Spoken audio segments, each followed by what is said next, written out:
The idea of race has been around since the late 16th century. However, in the early to mid 19th century, the idea evolved into the racial classification system based on Johann Friedrich Blumenbach's theory of the human races, which separated humans into 5 subgroups, which he claimed were Caucasian, Mongolian, Malayan, Ethiopian, and American. In the mid to late 19th century America, the classification system was streamlined down to just 3 groups: Caucasoid, Mongoloid, and Negroid. This classification system, since its creation, has been the single determinant factor influencing all social, economic, and political decisions made to create artificial impedances through stereotyping, stigmatizing, dog whistling, and race baiting to excuse deeply rooted systemic or institutional discrimination and abuses and policy changes that disadvantage specific segments of the U.S. populace, specifically Black Americans, who are also descendants of American slavery. That is the context. This is the abstract. There has been a long, ongoing debate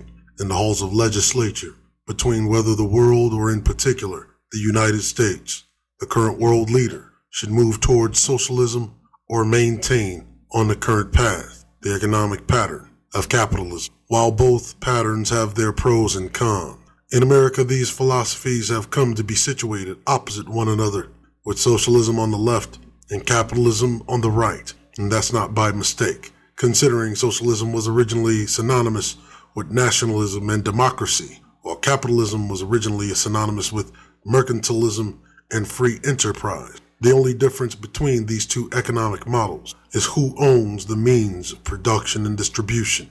The ridiculous assumptions propagated about these economic patterns is that socialism is evil and synonymous with welfare and the welfare state, communism, American decline, while capitalism, on the other hand, is purported as good and associated with freedom, choice, competition, and meritocracy. These are all assumptions we're going to destroy today. General quarters. All hands man your battle stations. Set condition zebra throughout the ship. Forward up to starboard, down aft to port. Brace yourselves for high-speed maneuvers as we engage hostile contacts. This is not a drill. Capitalism is described as an economic and political system in which a country's trade and industry are controlled by private owners for profit rather than by the state. Adherents of capitalism love to talk about capitalism's Hollywood fantasy success stories of the lowly proletariat working hard and scraping by, and eventually by their merit. They just work hard enough. Capitalism will eventually reward them by elevating them into the bourgeoisie, where they become a part of a small elite group called the 1%, who own the means of production and distribution, or at the very least, the upper middle class. Every advocate for capitalism spends their life toiling away toward that end. The problem is very few persons actually make it there, because capitalism can't exist without a cheaply bought, exploitable labor force. However, advocates for capitalism hate to talk about the system's failures, as they purport for less regulation, such as antitrust laws that are meant to prevent any one company from having a total monopoly and becoming more powerful, or at least powerful enough to usurp the government or its policies, such as the National Labor Relations Act, which prohibits employers, i.e. the owners of the means of production and distribution, from interfering with, restraining, or coercing employees in the exercise of rights relating to organizing, forming, joining, or assisting a labor organization or union. The cruelest lies purported and propagated about capitalism is that it's the best system ever devised, or this idea that this mysteriously abstract conceptual entity called quote-unquote the market will somehow magically fix itself. In plain terms, the market is simply a collection of people, some who offer goods or services, and some who purchase goods and services. And in the United States, the market is comprised of 5 primary parts: the owners, the producers, the distributors, the retailers, and the consumers.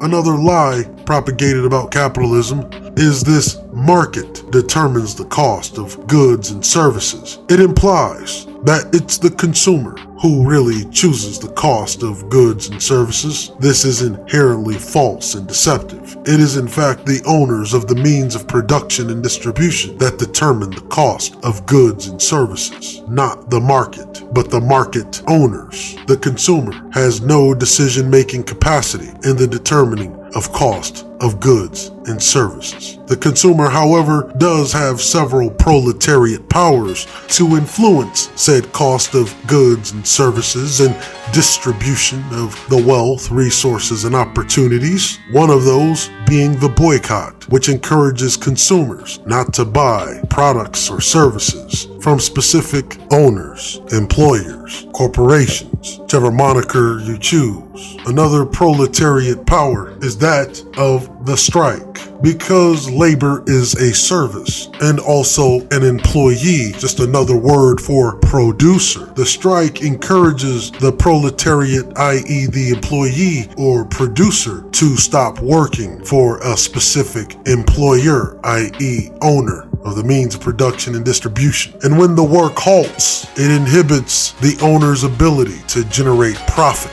And the strike is usually done to negotiate collective bargaining agreements, unionizing, influencing the creation of better work conditions or higher wages or salaries, or benefit packages such as health, child, and dental care. Another proletariat power is the voting process, which is used to change laws and influence the way an owner, i.e. employer, can do business. In regards to employee rights, employee wages, hiring and firing practices, employee discrimination, or employee exploitation. In recent history, when employees exert their proletariat powers to protect themselves from the corporate free market capitalism's negative effects, it has been frowned upon as an extreme push from the left towards this boogeyman they call socialism. Socialism, the big scary S word for the last nearly 6 decades, is loosely described as a socio-economic organization in which the means of production, distribution, and economic exchange should be owned or regulated by the community as a whole. In short, the government represents the community. In fact, America was set up just that way, where the community elects officials to represent them in important political and social matters. This political arrangement is called a democratic republic. Ergo, socialism advocates that it should be the community, i.e. the people's representative, the government, that should regulate the economic exchange, distribution, and means of production. Socialism calls for more regulation and the keeping of checks and balances, as opposed to capitalism, which calls for less regulations, less balance. However, in recent history up to now, socialism is the only economic pattern that has been so thoroughly and strongly demonized and considered illegitimate, while the common view of capitalism is met with rosy goggles around the idea that this thing we refer to as quote-unquote the market will somehow magically fix itself. When we understand that the market owners determine the cost of goods and services and therefore control the cost of living, and the capitalist corporate structure's only end is to make profit, you can clearly see that the corporate structure does not have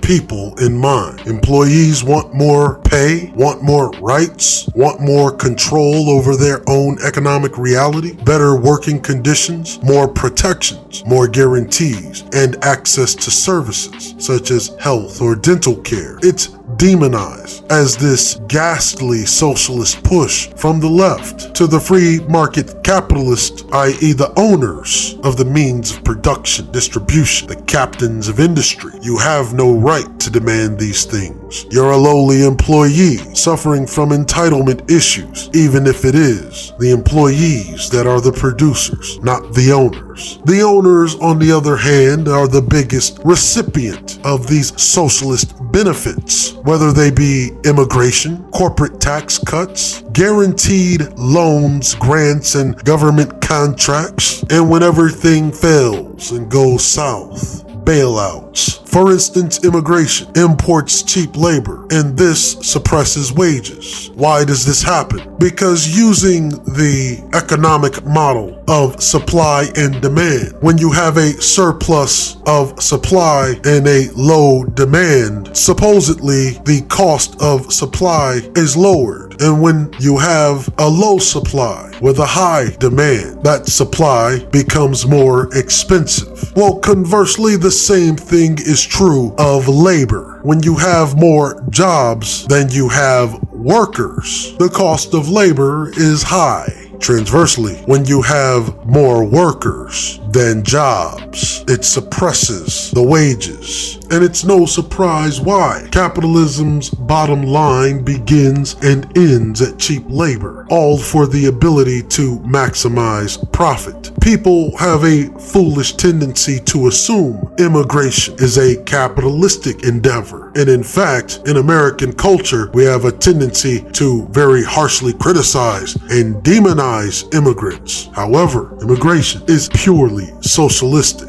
Here's how it works. If a corporation has determined that the price of hiring from within the domestic population is too high, it may choose to export that job to a population where the cost of labor is lower, which means there are more laborers than there are jobs being exported. This was a common practice during the deindustrialization of America throughout the socialist government program, such as the North American Free Trade Agreement, otherwise known as NAFTA, or the Trans-Pacific Partnership, otherwise known as TPP. Conversely, if said corporation wants to bring said cheaper labor here on its own, provide quarters for living, provide allowances for sustenance, access to health and dental care for these imported employees, all on their own, paid from their own pockets, from their own profits, that would be considered an exercise in capitalism. However, if the corporation somehow finagles or muscles the government into importing their cheaper labor force for them, and because they're here not yet in a productive capacity in which the country does not see the immediate return on its investment, and as a result, the same said government has to provide this newly arrived cheaper labor force with quarters for living through the taxpayer-funded Public Housing Administration, or provide an allowance for sustenance through the taxpayer-funded MFIP, i.e. food stamp program, or access to health and dental care through the taxpayer-funded Medicare and Medicaid or public assistance, then that is an exercise in socialism. Not only is it socialism, but for the corporations who push the government into importing their cheaper labor force and yet never has to pay that government back. This makes immigration effectively a corporate welfare program, along with the tax cuts and guaranteed loans, grants, and government contracts. And when the corporation fails, as a result of this, constantly benefiting from government policy, never paying the government back for the actions that it took to get their cheaper labor force here, and don't doubt billions upon billions upon billions of dollars to support their cheaper labor force till said cheaper labor force gets on its feet and begin paying into the system. And when the corporation fails, it receives yet another socialist benefit called the government bailout, in which the government takes the taxpayers' money, those who are paid within the system, those who paid for the system, to support themselves in the event that they, sometime in the future, happen to need said system no longer there. Well, the corporation never pays. In fact, they get paid again in what's called a bailout. Socialism saving the corporation. Just think of that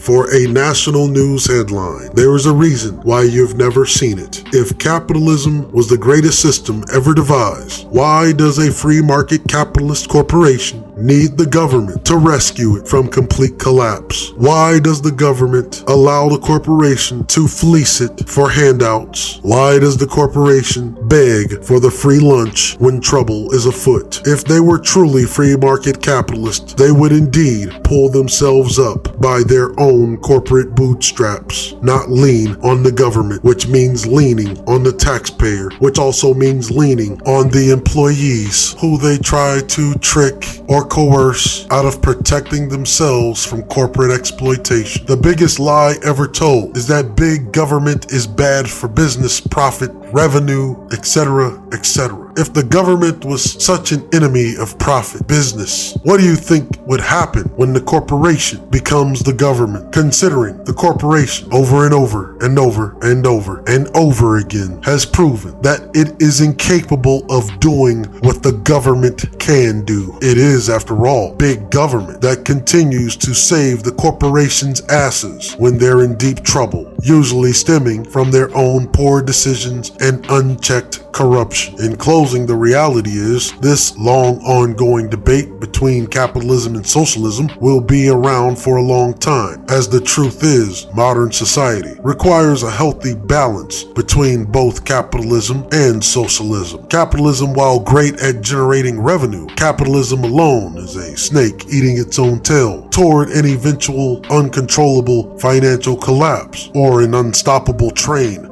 rushing toward the great crash of revolution. While socialism alone is insufficient at generating revenue, it is better at meeting the needs of people and distributing wealth, resources, and opportunities. Why these economic models are polarized between left and right points to who controls the narrative. The corporations want more control over their employees and consumer bases, and therefore it's no wonder why they are so motivated to advocate for smaller government, advocate against labor unions, advocate for fewer regulations that, mind you, protects employees, consumers, and employers alike. Conversely, the fact that the idea of socialism has grown more popular in recent times than in its inception is indicative that employers, i.e. the owners of the means of production and distribution, have entirely too much power, and absolute power corrupts absolutely. It points to the decaying of society in which people no longer feel secure about the current social, economic, and political arrangement of capitalism having such totalitarian influence that it affects their individual lives. The ponderance of where to work, what kind of work, whether to have children, whether to start a family, or even whether or not they should stay in their own countries. Even in the extreme cases, contemplating ideas such as suicide. And the fact that socialism has gained the level of popularity as it has in the recent years speaks to the idea that America is long overdue for a change.